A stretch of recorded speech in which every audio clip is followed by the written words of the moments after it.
अस्सलाम वालेकुम viewers, welcome to JP digital vlog. मेरा नाम है हमजा साजिद राना। इस वक्त एक बहुत बड़ी डेवलपमेंट जो हमारे सामने आ रही है वो कि सऊदी अरब के अंदर पाकिस्तान के फ़ौजियों का एक बहुत बड़ा दस्ता लैंड हुआ है, जिसके साथ डिफरेंट किस्म के अवैक्स तैयारे हैं और साथ साथ मालबरदार तैयारे हैं। और सबसे बड़ी डेवलपमेंट ये है कि करीबन एक डिवीजन फ़ौज जो कि 13,000 फ़ौजियों पर मुश्तमिल है और साथ 13 से 18 लड़ाका तैयारे, जिनको एक इंडिया के खबर रसा इदारे ने कहा है कि ये F-16 का पूरा स्क्वाड्रन सऊदी अरब के अंदर तैनात किया गया। ये तमाम चीज़ें क्या हैं? ये डेवलपमेंट उस मुआहदे के नतीजे में अमल में आई है जिसके तहत पाकिस्तान और सऊदी के दरमियान डिफेंस पैक्ट था कि दोनों मुल्क एक दूसरे को फ़ौजी तौर पर, माली तौर पर सपोर्ट करेंगे और अगर किसी भी एक फरीक पे कहीं से भी कोई फॉरेन एग्रेशन होता है, कोई अटैक होता है, तो दूसरा फरीक उसको अपने मुल्क पे हमला समझेगा। इस मुआहदे के तहत पाकिस्तान की आर्मी इस वक्त सऊदी अरब पहुँच चुकी है और साथ साथ एक और भी बड़ी डेवलपमेंट ये है कि सऊदी अरब ने पाकिस्तान को कतर के साथ मिलके करीबन $5 अरब का फाइनेंशियल पैकेज दिया है। उस पैकेज की बड़ी वजह यह है कि इस वक्त यूएई के साथ पाकिस्तान की कुछ चपकलिश चल रहे हैं, कुछ ताल्लुकात में ख़राबियाँ चल रही हैं। तो पाकिस्तान ने जो पेमेंट है वो यूएई की करीबन $3-3.5 अरब जो कि हमारे फॉरेन रिजर्व में उन्होंने पैसा रखवाया था for the stability of Pakistan foreign currency, उसके तहत सऊदी अरब ये $5 अरब हमें एक तरह से मदद भिजवा रहा है ताकि हम उनके पैसे अदा करें और पाकिस्तान के अंदर जो डिफरेंट किस्म की डेफिसिट्स हैं और IMF के साथ जो हमारे मुज़ाकरा आते हैं उसमें ये मावन और मददगार साबित हो। सिलसिला कुछ यूँ है कि इसके अलावा जो सऊदी अरब पाकिस्तान को एक और पैकेज दे रहा है वो पैकेज बहुत बड़ा है।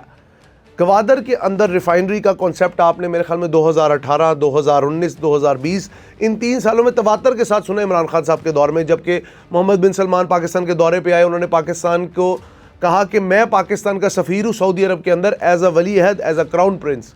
अब ये वादा इफ़ाए अहद होता नज़र आ रहा है और इस वक्त गवादर के अंदर करीबन $10 बिलियन की एक ख़तीर रकम के साथ सऊदी इन्वेस्टर्स इस नतीजे पे पहुँचे कि अगर पाकिस्तान हरमैन शरीफैन और सऊदी अरब की ज़मीन का दिफा करने के लिए अपनी फ़ौज, अपना साजो सामान, अपना लेटेस्ट इक्विपमेंट भिजवा सकता है, तो why not we can help Pakistan financially, we can help Pakistan economically. So they are investing almost $10 billion in the area of Gwadar, जहां पे उन्होंने एक बहुत बड़ी ऑयल पेट्रोकेमिकल रिफाइनरी का सेटअप करना है। आपको बताते चले, इससे पहले पाकिस्तान के अंदर 4 बड़ी रिफाइनरियाँ काम कर रही हैं, Pak Arab refinery, national refinery, Pakistan refinery और अटक रिफाइनरी। इसके अलावा एक प्राइवेट रिफाइनरी है लेकिन उसकी जो इस्तेदाद है वो इतनी ज़्यादा नहीं है। मुल्क की ज़रूरियात बढ़ती जा रही हैं क्योंकि आबादी का जो कैप है वो 25 करोड़ के एक बहुत बड़े फिगर को क्रॉस कर रहा है। बड़े शहरों के अंदर अगर आप देखें तो पेट्रोल, ऑयल और गैस की कंजप्शन बहुत ज़्यादा है और हमारे मुल्क के अंदर ज़्यादातर जो कच्चा तेल है, जो क्रूड ऑयल है, वो आता है गल्फ़ स्टेट से। GCCI कंट्री से जब ये तेल चलता है तो हमारे पास कैपेसिटी बहुत कम है इसको रिफ़ाइन करके स्टोर करने की। कहा जाता है 30 या 32 दिनों की हमारे पास टोटल कैपेसिटी है तेल को स्टोर करने की। लेकिन जब पाकिस्तान की सऊदीया के साथ एक बहुत बड़ी रिफाइनरी बनेगी और अरामको की एक बहुत बड़ी इन्वेस्टमेंट आएगी, याद रहे अरामको वो कंपनी है जो कि सऊदी अरब की सबसे बड़ी ऑयल रिफाइनिंग कंपनी है और पाकिस्तान में आपको देख रहे होंगे कि आपने कुछ अर्सा पहले गो पेट्रोलियम के जितने भी पंप हैं वो अरामको के नाम से बदल गए।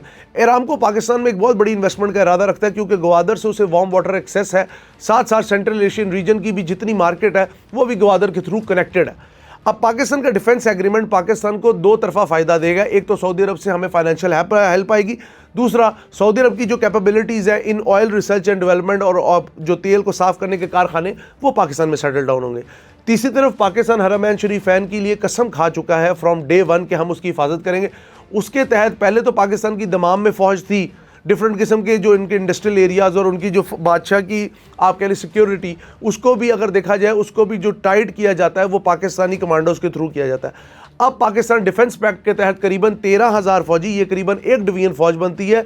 13 से 18 लड़ाका तैयारे, ये जिनके बारे में इंडियन खबर रसा इदारे कह रहे हैं, ये F-16 जो है ब्लॉक 52 कैपेबिलिटी के प्लेन्स हैं। उसके अलावा पाकिस्तान के अवैक्स तैयारे, एयरबॉर्न अर्ली वार्निंग सिस्टम वाले तैयारे, जिसमें अगर आपको पता है SAP 2000 है, कराक्रम K8 है और इस तरह के डिफरेंट किस्म के जो पाकिस्तान के जासूसी वाले तैयारे वो पहुंच रहे हैं, पाकिस्तान के F-16 पहुंच रहे हैं। IL-78 के अंदर फ़ौजियों को भर भर के पहुंचाया जा रहा है। ये IL-78 जो है ये ऑयल टैंकर्स है, ये पाकिस्तान ने यूक्रेन से दरामद किए थे और इनका बड़ा पिवटल रोल है पाकिस्तान के दिफा के अंदर। तो इतना बड़ा फ़ौजी साजो सामान सऊदी अरब पहुँचना अपने आप में क्या है? पाकिस्तान वहाँ पे जाकर रडार सेटअप्स करेगा, जैमर सेटअप्स करेगा और ये बहुत बड़ी जीत होगी पाकिस्तान की। किस तरह, ये मैं भी आपको बताता हूँ। ये जीत इस तरह होगी कि इससे पहले अमेरिकन के ऊपर सऊदी बहुत रिलाय करते थे अपनी सिक्योरिटी के लिए, लेकिन जब ईरानी अटैक हुए और थाड हो, डेविड स्लिंग हो, आयरन डोम हो, पैट्रियट हो, उन्होंने सऊदी अरब को कोई फ़ायदा नहीं दिया। इवन सऊदी अरब के अंदर ईरानी मिसाइलों ने बहुत हद तक पेनिट्रेट किया। अब जब पाकिस्तान पहुंचेगा, और पाकिस्तान चूंकि एक बहुत बड़ा निगोशिएटर भी है, सालिस भी है between the US and between the Iranian regime, so in this way साउदीज field quite comfortable when they are giving their security to Pakistan, because Pakistan is very pivotal in terms of security and in terms of any sort of activity in the Middle East region, primarily Gulf. अब जब आप gulf की बात करते हैं तो Saudi अरब वहाँ पे सबसे बड़ा की प्लेयर है। सऊदी अरब GCCI के अंदर एक्टिव है, सऊदी अरब अरामको के अंदर एक्टिव है, सऊदी अरब अगर देखा जाए तो जितने भी ये ऑयल के जो कंट्रीज़ है, ऑयल रिच कंट्रीज है, इनके अंदर एक्टिव है। सऊदी अरब OIC के अंदर एक्टिव है। सऊदी अरब मिडिल ईस्ट रीजन का सबसे बड़ा मुल्क है। सऊदी अरब के पास अगर देखा जाए सबसे ज़्यादा फाइनेंशियल पावर है, फाइनेंशियल कैपिटल है in terms of east. So in this way Pakistan की जो ये मूव है ये बहुत ज़्यादा अक्लमंदी पे बेस करती है, और field marshal general Asim Munir साहब का किरदार हम इसके अंदर बहुत हद तक इंपॉर्टेंट भी देख रहे हैं। और साथ साथ इसके अंदर जो हमारी करंट गवर्नमेंट है, जिसके हेड कर रहे हैं शिबाशी साहब, सिविल गवर्नमेंट, उन्होंने भी इसके अंदर एक बहुत अच्छा रोल प्ले किया। और हम देखते हैं कि आने वाले दिनों में इंशाल्लाह पाकिस्तान को बहुत हद तक माली प्लस दिफाई फ़ायदा होगा, क्योंकि सऊदी अरब JF-17 थंडर ख़रीदने में भी अपनी दिलचस्पी रखता है। अगर 2 से 3 अरब डॉलर का वो ऑर्डर मिल जाए, 5 अरब डॉलर की ये मदद मिल जाए, 10 अरब डॉलर की रिफाइनरी लग जाए, तो $17 billion in just 3 years Pakistan को फ़ायदा होगा, जो कि इकोनॉमी के लिए भी, IMF के साथ लड़ने के लिए भी, और साथ साथ जो करंट हमारे जो जियोपॉलिटिकल हालात हैं उसमें पाकिस्तान के खित्ते को बहुत हद तक फ़ायदा देगा। उम्मीद है आपको हमारा व्लॉग पसंद आएगा, लेकिन अपनी कीमती फीडबैक हमें ज़रूर आगाह करिएगा, क्योंकि इससे हमारी बहुत रहनुमाई होती है। बहुत शुक्रिया।